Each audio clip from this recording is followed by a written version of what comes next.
Hello. Hello. Hi. Welcome to Josh Thomas and Friends and You. This week we're talking about death.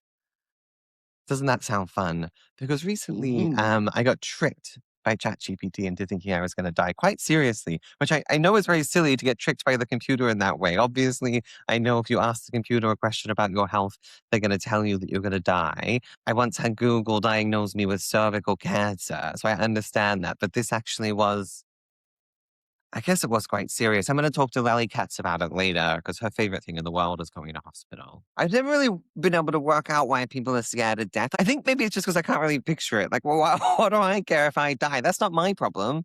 I'll be dead.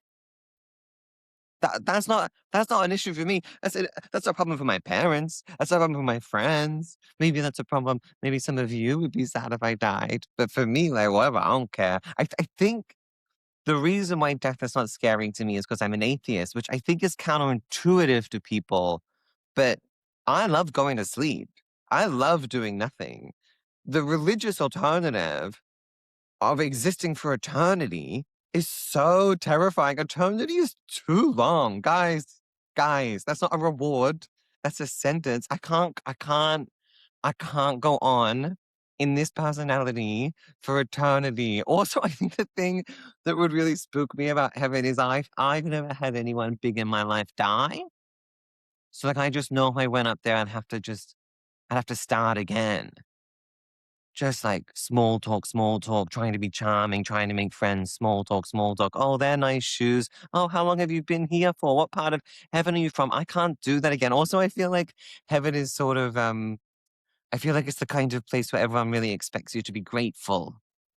And I'm not good at being grateful. And I only finally just escaped LA after 8 years. I can't join another small talk conversation where I'm pretending to be grateful. Also, I don't think heaven would have toilet cubicles that you can go and hide in at parties. So the fact that I don't believe in heaven, I think, is really quite soothing. Please, by the way, please don't tell my grandma that I said I've never had anyone big in my life die. She was big in my life, but she was so old. The other thing about heaven that I wonder is if you go to heaven, do you do you have the body that you died in, or do you get a new body?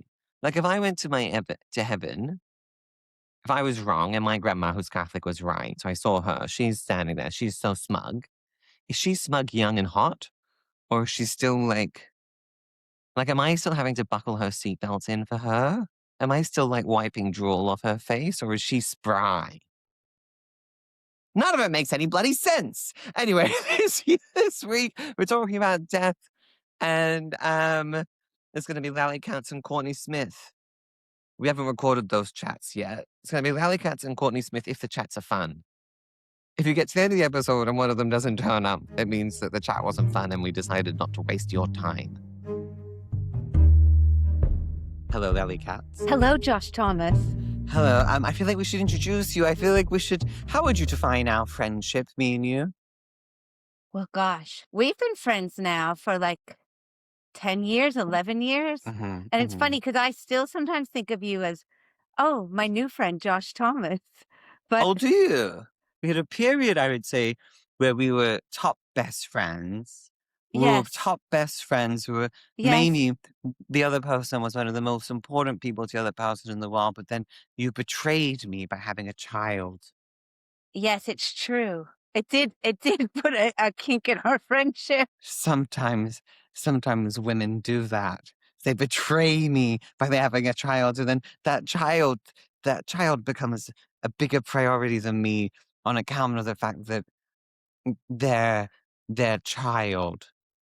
Although I will say this, I still absolutely consider you to be one of my top best friends.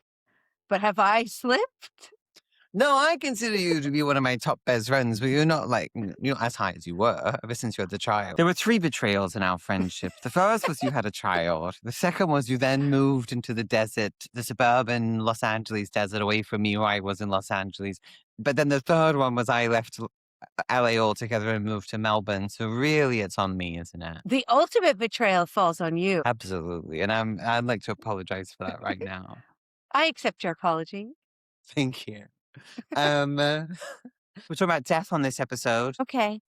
You're one of the most obsessed people with death and dying and that I've ever known. Well, I just see it everywhere. Like everything that Mhm, I'm doing, I see the possible death. And now I see it with other people. I just like mhm. every single thing, like be it pedestrian or like something that's actually dangerous, I see how death can come into play. I remember when we first met, you were saying that you're so scared of sharks that you worry about them in the pool, and you're like a funny person, so I thought you were joking, and I've realized over the years that you weren't joking. You're genuinely a little bit concerned, even in the pool, that a little shark might come up and attack One you. of my favorite things to do is swim laps.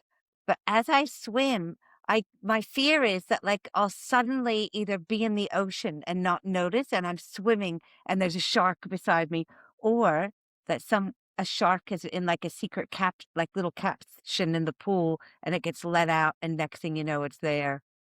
So imagine when there's real potential danger, what you're like. Well, I'm very quick to call I've called I try not to call 911 too much, but I mean, I will call it if I feel people are in danger, but Wait, how many usually times I'll do you reckon you've called 911 in the last decade? So I'll answer. I've called 911 or 000 once. okay, well, I'm way above that. Twice I've called 911 walking home in Hollywood when my son was a baby, and twice there was, like, some, like, pretty unwell guy like, just a guy on their own, but twice it happened following us, like, screaming stuff out. I called 911 one time, and they said and the Calling 911 because there's a homeless person in Hollywood, Los Angeles is so it's like calling to complain about there being pigeons in Trafalgar Square. "Oh, you don't know about this." Okay, when I was in England working on a show, I was there with Maximo, my son was 2 years old then. We were staying in this big house, and we were staying sleeping in this, like, attic section, and no one was home, it was just me and him, and I hear this clanking downstairs, I'm like, "It's happening." It's like 10 a.m. in the morning. I was like, "It's happening," and they're so just like they're not even worried about it, they're just slamming through. So I called 999 in the UK. 2 minutes later, like, I think about 12 huge police officers show up, like, weapons out already, and they start inspecting the house, and then I realize it's the washing machine, which is Oh, upstairs making a no. banging sound, but, but they were really nice about it. So, because whenever we hang out, you turn up and you've got some new thing you're worried about. Like for a while, you were worried that the neighboring townhouse might climb into the roof and then cut a hole in your roof and climb down from the top of the roof. Sometimes you ask me about it. Maybe when you first moved into the house, one day you said, "Should I be nervous about the house flooding?" And I said, "Lally, your house isn't going to flood, but you're going to be nervous about something. So why not be nervous about that?" And I really think it was a clarifying moment in our friendship wh- where I just had to accept that you're gonna be worried that that something's gonna hurt you. And it's not even, I don't think it's even a negative experience for you, honestly. I think you sort of need to feel that way for some reason. It's exciting, never a It's dull moment like maybe when you're I'm being missing out. hunted. Maybe, yeah, you're being hunted. You're out there living this life on the edge. Even though it's imaginary, you're sort of like really having all these adventures. And I'm just sitting at home, hearing clanking, thinking, well, my washing's done. And in many ways, like a lot of people would say that's the more better adjusted person. But actually, maybe sometimes I think you've got it right because you're sort of, There I am in my own personal thriller constantly. Lally, you haven't heard the story, but you don't know this, but I got tricked by ChatGPT into thinking I was having a heart attack quite intensely. It was the day after I went to the GP and she referred me for an EKG. I was nauseous, had chest pains for 45 minutes. The pain had moved to my back and I was very, very tired. So it was like a lot of things. But I decided not to go. I decided to go to a vegan restaurant with my friend Jen. And then she wouldn't stop talking about meat and how she's been eating so much meat. And I'm like, oh, she's been boiling bones and how all the fat from the bones has been accumulating. And she's been eating the fat. She's been eating the fat as a snack. So she doesn't know if she wants meat for dinner. And I've been sitting there with these chest pains. And she's a hypochondriac. She's like you, right? And so I didn't want her to know what ChatGPT had been saying because I knew that she'd make me go. I was sitting in the restaurant, this small family-run restaurant, thinking I'd already looked at the menu. I thought, there's no way I can leave now. One of those restaurants where it feels like it's living table to table, that if I leave, like as soon as I walk out, it'll shut down. So I'm reading the menu. I'm thinking, there's no way I can leave this restaurant now. It'd be too humiliating. I actually would rather die. And then she just kept talking about boiling bones. And then I thought, I can't do this anymore. No, We no. have to go to the hospital. And then I stopped being able to talk and I slid her the ChatGPT conversation and she read the ChatGPT conversation and I thought she'd panic, but it was much worse. She went very, very calm and she said, okay, we're just going to go to the hospital. And that's so much worse when someone doesn't panic. You can feel them managing you. You can feel them getting worried that that they're gonna panic you. Like, I saw her sort of look at me and quietly say goodbye silently to herself, reassure herself that there's no point panicking because 'cause I'm done for, and then she booked an Uber.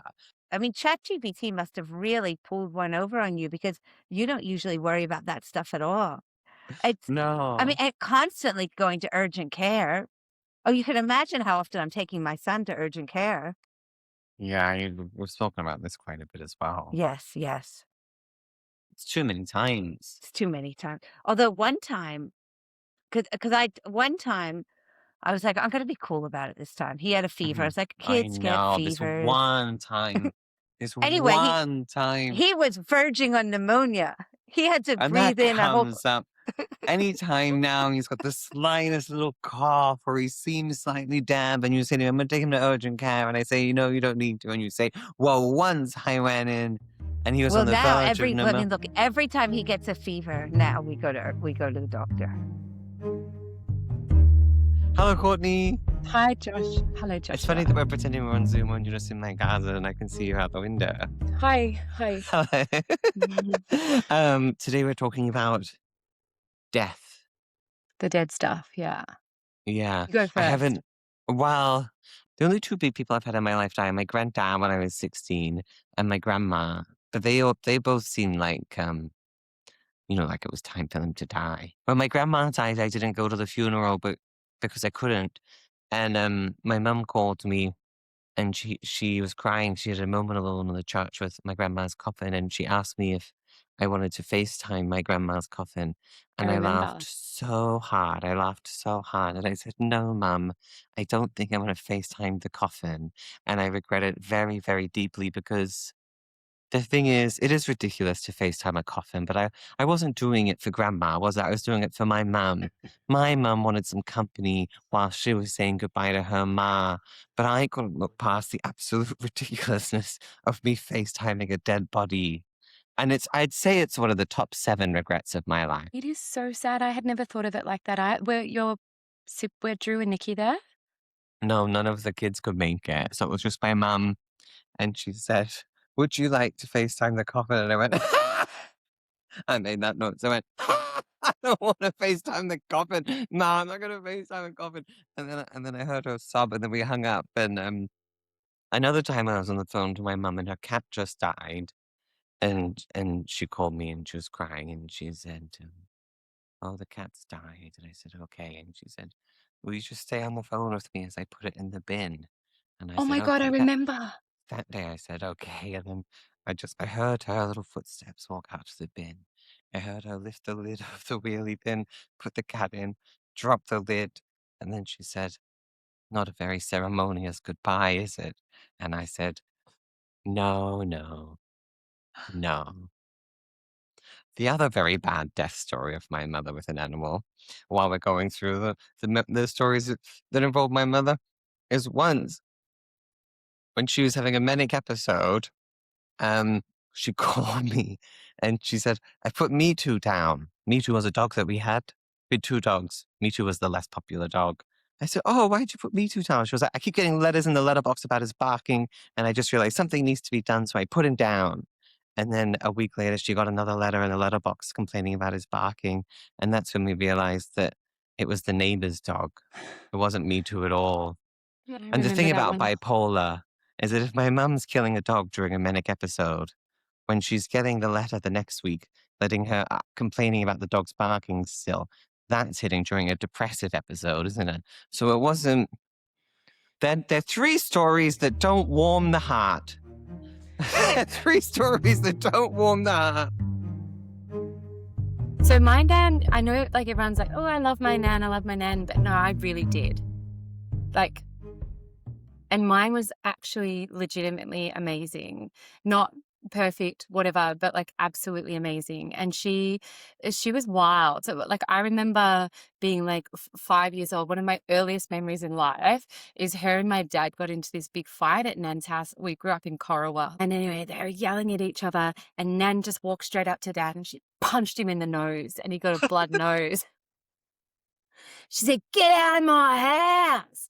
And then my other like Nan story is like, I remember my daughter, she's 19 now, amazing. I took, took her to see my old Nan as like my first person. She's my brand new baby, like I think maybe a week old. And I showed her to Nan, and Nan would always be out the back on a like in full sun on one of those lay down couches doing a crossword, and she'd have the fly spray next to her. And she's like, "Give her to me." And so like I passed her over, and Nan really had a sweet tooth, and she like had a bite of chocolate and then chewed it up a bit, stuck her finger in her mouth, and then stuck it straight in Maddie's mouth. And I was like, Nan, she's like having breast, she's like 7 days old. She's like, "You're spoiling her."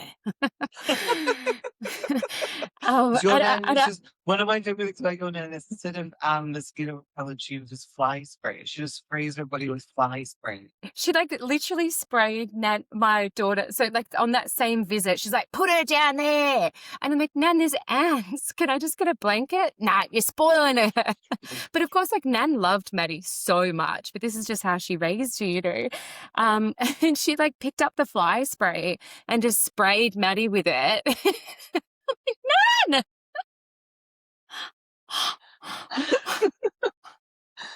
So Nan was the best, like the absolute best. And in I'm terms so glad I of got to meet her. I got to meet Me her too. once, and Me too. you said, I've had all these amazing stories about her, and you're like, she is just going to sit in the other room and watch cricket, but she'll be really happy that we're there. And we sat in the Yeah. other room for a few hours, and she was really happy that we were there. She was not easy to get to. Yeah, Which is it's not, so far away. there's no time to complain about the travel. But on the long We had- trip.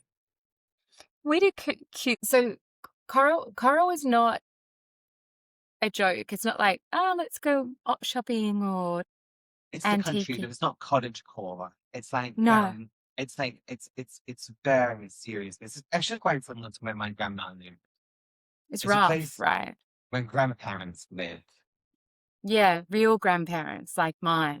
And like a good example of what Coral is, like when I remember going to a cafe with my daughter when she was like 2, Maddie, and I ordered a cappuccino and a baby chino, and they're like, "Oh, what?" I'm like, "Can I get a baby chino?" And they're like, "We don't have those here." And then my cappuccino, they had the big barista coffee machine, and what they did was they'd make they put 2 scoops of Nescafe instant coffee into a mug, but what made it a cappuccino is that they'd just froth the milk. So like that's Corowa. Anyway, I have a gazillion Nan stories that I could tell, but this is a death episode, so I actually do want to talk about her death. I remember, I think what happened was I was like, actually, I think it was you, Josh, and sometimes there's actually been a lot of times in my life where you have seen things from further in advance than I have, and you realized that Nan was getting old. Very emotional. So you realized Nan was getting old. She never got sick. She was never sick or anything like that. But you're like, oh, and you're like, let's do a trip. Because I used to see her all the time, but you're like, I want to come on a trip. And you'd been in LA or whatever. And so I was like, yeah, of course, we'll go see Nan. And we went, and my brother Jason was there, and Kumi and their dogs. And we walked into the house and she opened she opened up the door and she yelled at you straight away. That's her love language, just like yelling at you. And she's like, Jesus Christ, Joshua, what are you doing? Shut the door. Don't let the flies in. Like that's her like way that she expressed that you were like, welcome. And I remember we went to I think we took little baby John up. And anyway, we had a beautiful time. And I think about 3 weeks later, she died. And we went. Now, I'm turning to laugh at the timeline is completely incorrect. Is it off? That's how I remember it. Yeah, no, I met him that point of wow, she died. Yeah. Well, in my mind, you met her and then she was ready to go. So Nan was dying and it was just of old age. And it was like, she's 99. Like she's like, and I knew she was dying and I went up lots of times. And when I got the call that she had died, I had such a strong, I didn't want to, what my urge was to be there, to be actually with her dead body is what I wanted in such a full on way. And so I drove up to Corowa, left my 3 kids at home, and I went up to Corowa, and I one of the first things I did was, contact the morgue guy, and I was like, I want to come, I want to see her, I want to spend time with her. And he was like, well, we'll have to get her dressed. And like a lot of people were like, oh no, like my friends are like, don't, it'll be traumatizing. You don't want to. And I'm like, actually, I actually do want to, because that was my Nan and I love her. And I don't get why, if it's someone that you really, really love, I don't get the thing where it's like you don't spend time with their body while it's dead. Because for me, I loved being in that room with her and like touching her hair, and like I would have stayed in that room for days. And I know that there's cultures where that's the norm. And in Australia, I don't know what the norm is, but I think like definitely the feedback I was getting from my friends was like, and my family was like, no, you don't need to see it. But I was like, I actually do. And for me, with my Nan dying, I don't have regrets. I don't have like, oh, I wish I'd seen her more. I wish we were closer, or I wish I'd just this or that. I don't even regret that she died because she was old and you don't get to live forever. But I think my regret would have been if I had like not spent that time with her body. For me, it was so beautiful and sacred and personal and such an important way of processing. I know I've said to you lots of times, I'm like, when I die, I want you to keep me on your kitchen table for 7 days. I know it's illegal, but you have to keep me there. And I want flowers and scent and like, I want all of it. And you're like, Courtney, what are you thinking that you're going to look like when you die? Like, are you thinking that you're going to look like pretty like you are now? Because I'm picturing that you're going to like, if it's soon, it's going to be some like terrible accident. You're going to be fucking like absolutely like yeah, the chance of you dying a nice, slow, peaceful death if you're old feels unlikely to me. It's going to be calamitous. It's going to be unfortunate, and I just actually can't leave you on my. I mean, it's a new kitchen table. I just thought it's very expensive, and I can't lay you out on my kitchen table for 7 days with whatever ridiculous device has pierced your chest, protruding from you as you leave blood. It's sort of ridiculous because for some reason you decided to steal an umbrella from the front of McDonald's and do jousting. Now you want me to have your corpse with a McDonald's umbrella shot out of the bulbs. I can't do that for you, Minnie. I'm so sorry. I know, and I do think that's fair. Lally, what do you think happens when we die? I have some different theories. One is so 3 times in my life, I've left my body and had visions.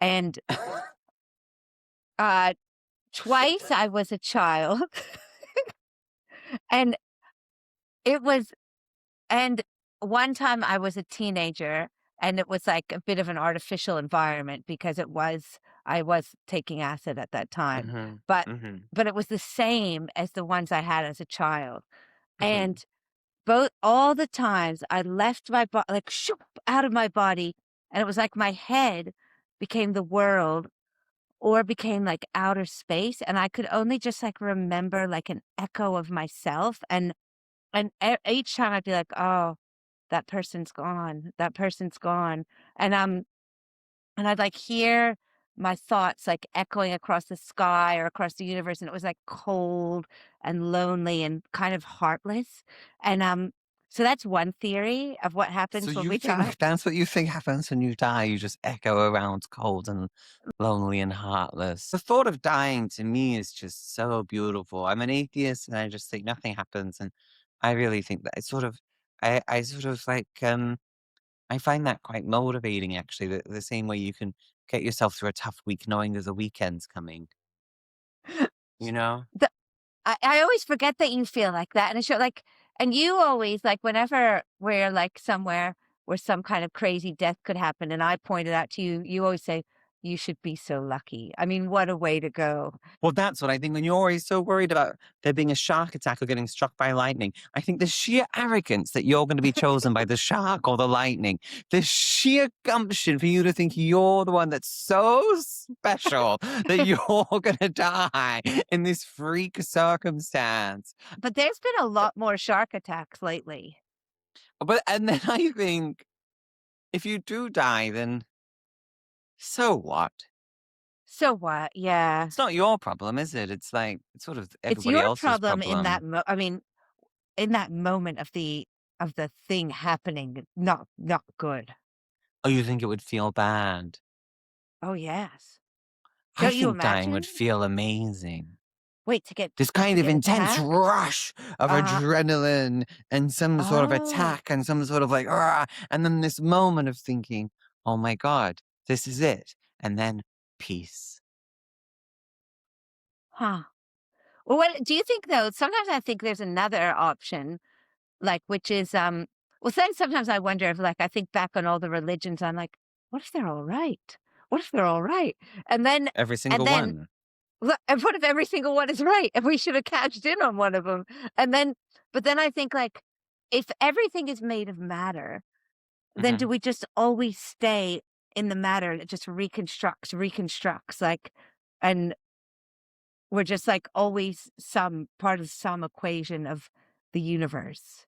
That's the circle of life theory. Just like you die, you go into the earth, your body feeds the earth feeds the grass feeds But the I guess cows the feed question you. is, do you keep some sort of conscience through it?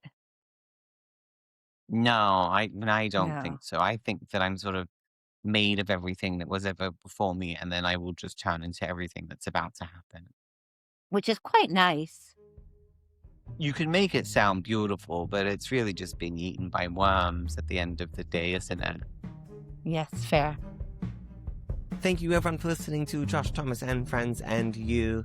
My best friend Courtney Smith is doing her show at the Melbourne Comedy Festival soon. It's Curly Courtney at bigpond.com.au. Like, that's the title of her show. It's also her actual email address. It's the email that we email on her on. She's going to have to come to terms with the fact soon that she needs to change that.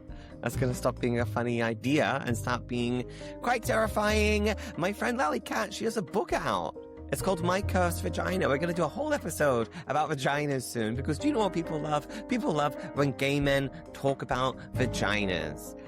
Tom Ward will be back next week or the week after. I don't know. Thanks so much for listening. Goodbye.